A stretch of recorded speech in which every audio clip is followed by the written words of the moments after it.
Здравствуйте. Добрый день, слушаю вас. Скажите, у вас есть что-нибудь от кашля? Ну, конечно, у нас много разного. У вас какой кашель? Сухой, мокрый? Нет, вы не поняли. Кашель не у меня. Кашель у моей супруги. И знаете, какой-то странный. В смысле? Ну, он всегда начинается во время секса. Странно. Послушайте, а может вы своим этим достаете ей до...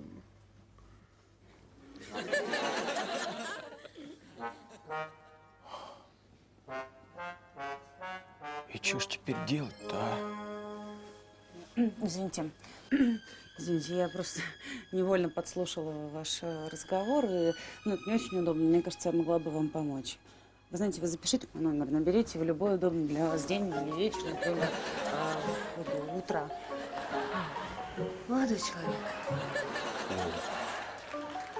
А чего тянуть-то? Я легко могу вам помочь. Я живу по соседству. Дорогой мой, да вы не слушайте их. Я врач. И кто, как не я, сможет помочь вам разобраться в таком деликатном вопросе?